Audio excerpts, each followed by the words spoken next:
Amigos do futebol, dando sequência a falar sobre o posicionamento dos jogadores dentro de um campo de futebol. Hoje é a hora e vez dos atacantes, que desde lá de 1863, mais precisamente 29 de outubro, quando foi criada a Football Association na Inglaterra, na taberna Freemason, Football Association esse que veio originariamente do rugby. E por isso mesmo, lá, já disse isso em outros vídeos anteriores, de que eram posicionados 9 atacantes e apenas um defensor e um goleiro, formando os 11 jogadores para iniciar uma partida do futebol que foi criado naquela época lá em Londres.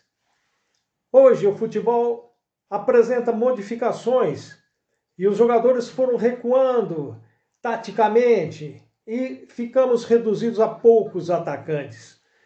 Atacantes que na década de 50, 60, até 70 eram atacantes ofensivos, que jogavam sempre ou no 4-2-4 como atacantes específicos, como no 4-3-3, como está aqui no quadro, como atacantes altamente ofensivos. E tivemos diversos exemplos, como atacantes de área, como Vavá, jogou na seleção brasileira, atacante rompedor que jogava dentro da área. Gino, que jogou no São Paulo. Baltazar do Corinthians e outros tantos. Voltei lá atrás, nas décadas de 50 e 60, porque na época jogavam todos como atacantes, tanto o ponta direita, o ponta esquerda, como o centroavante avançado. Hoje os pontas são chamados de extremas avançados.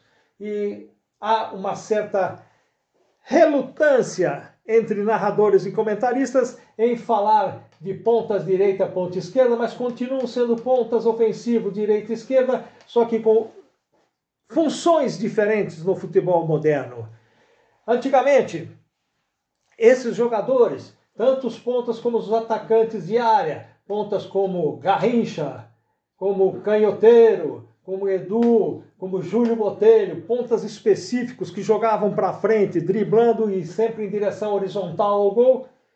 Hoje já tem função diferente, porque os extremas são obrigados e têm que vir no futebol moderno a auxiliar os jogadores de meio campo, como eu disse no vídeo sobre os meio-campistas. Hoje o meio de campo é constituído de diversos jogadores, não só dos meias ofensivos, meia de criação, volantes, bem como dos alas e dos extremas direita e extrema esquerda.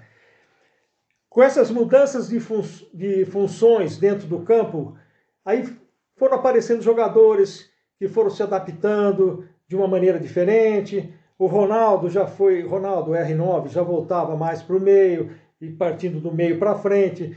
O Roberto Dinamite no Vasco da Gama, que nós dirigimos junto com o Antônio Lopes, também começou a vir mais para o meio campo.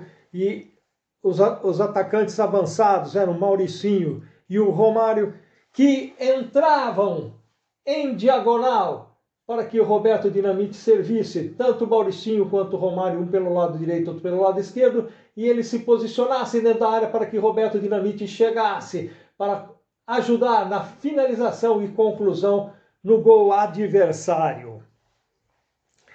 Hoje em dia fala-se que esse jogador, esse atacante, que é na realidade o pivô. Por que pivô? Porque ele vai receber essa bola aqui do meio-campista ou do ala e vai fazer aqui o que eles chamam de parede, que nada mais é do que uma tabela, proteção à bola para devolver a um dos meias que vem se infiltrando, tanto o meia de ligação como o meia ponta de lança, como eu disse aqui, que é o meia ofensivo que vai encostar junto com os atacantes próximo e dentro da área.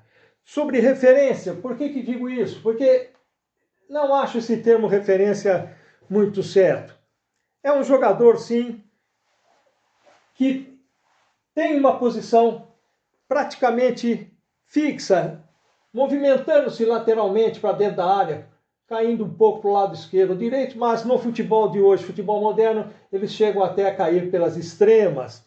Porque, para mim, referência é aquele jogador diferenciado técnica e taticamente e aquele jogador que lidera a equipe através da sua condição técnica e tática, lidera o grupo de jogadores que estão dentro do campo formando um time de 11 atletas.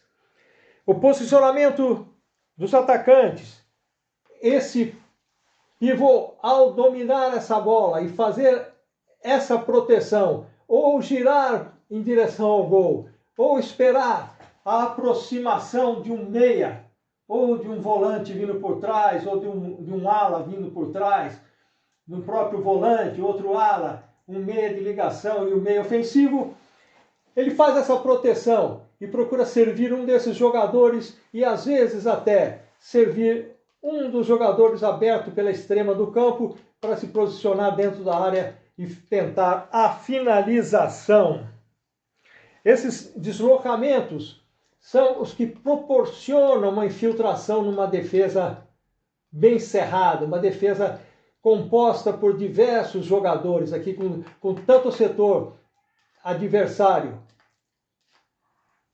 defensivo, quanto o setor adversário de meio campo, que vem formar uma barreira para que esses atletas que jogam ofensivamente não penetrem e não tenham facilidade de finalizar dentro da área. Importante para um atacante, jogue ele pela extrema ou jogue ele centralizado, é ter boa impulsão, assim como os zagueiros, ele tem que ter boa impulsão, porque é muito utilizado nos cruzamentos em bolas alçadas, tanto do lado direito como do lado esquerdo, e tendo boa impulsão, ele vai conseguir, através do cabeceio certeiro, fazer com que seja vencida a defensiva adversária. E para que esse cabeceio seja certeiro, quando a bola vem de uma das laterais do campo, ele tem que estar bem posicionado.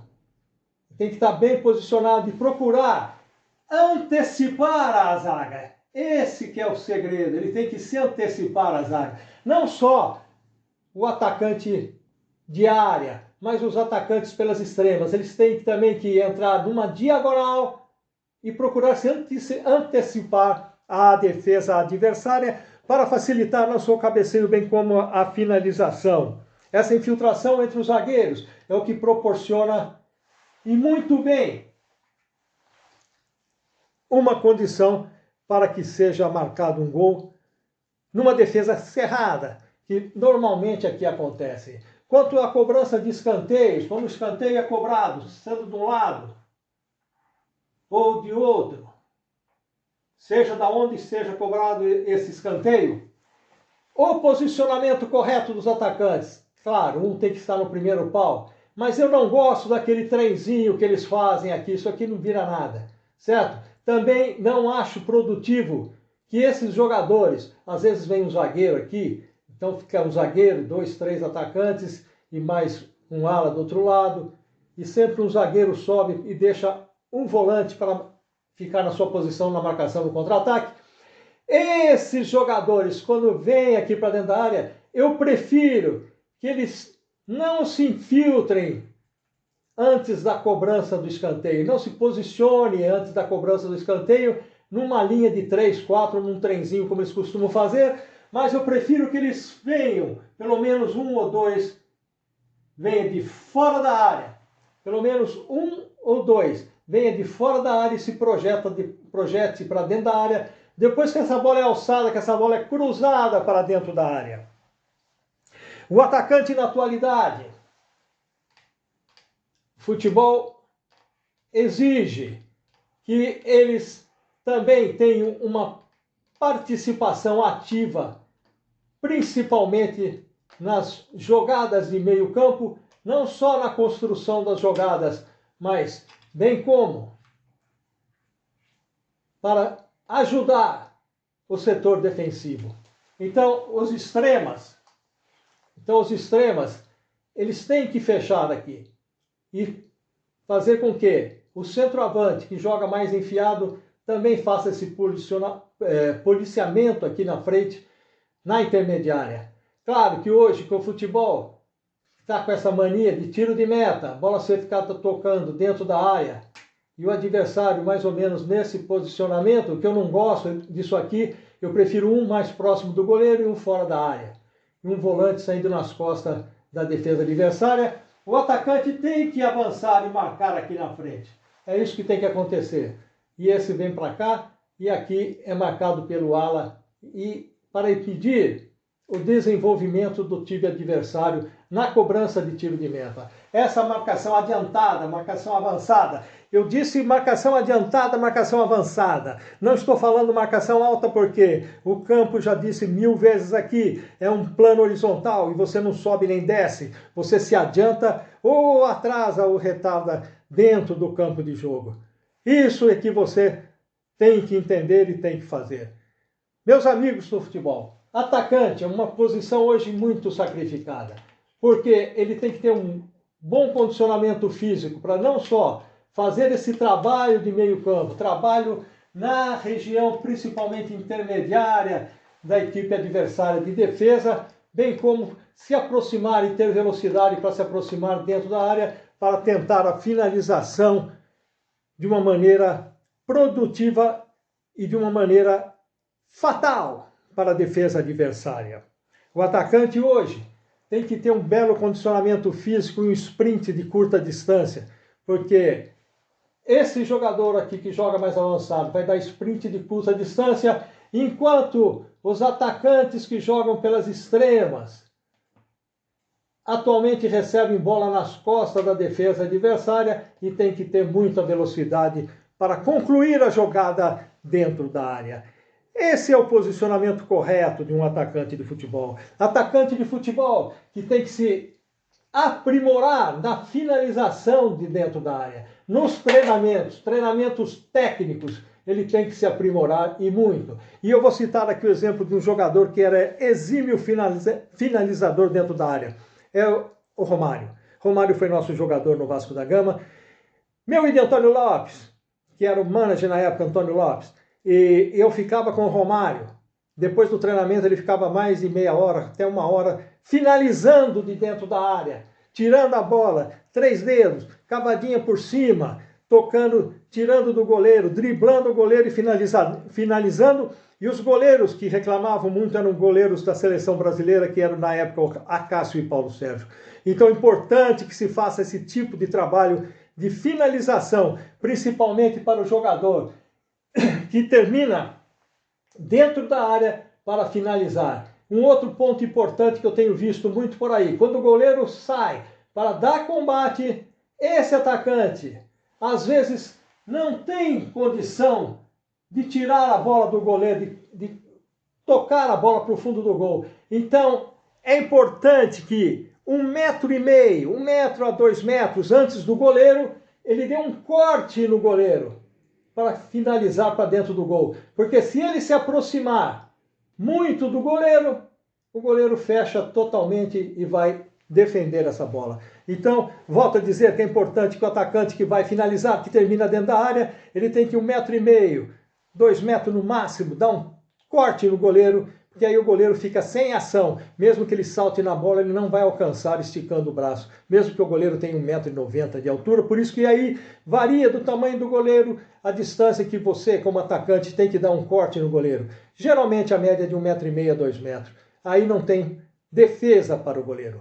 Falei hoje sobre os atacantes no futebol. Futebol moderno que precisa que atacantes também participem das jogadas de meio campo e também retornem até a intermediária defensiva para ajudar a compactar o sistema defensivo da sua equipe. E também nos escanteios contra a sua equipe se posicionar dentro da área, porque são geralmente exímios cabeceadores e um deles ou dois com mais velocidade se posicionarem da intermediária sua de defesa para o meio-campo, para receberem a segunda bola em profundidade e alcançarem a meta adversária através de muita velocidade e domínio de bola. Falei aqui sobre os atacantes e a próxima vez viremos aqui para falar sobre a movimentação em geral do goleiro ao atacante de extrema esquerda. Um grande abraço, amigos do futebol, e conto sempre com vocês.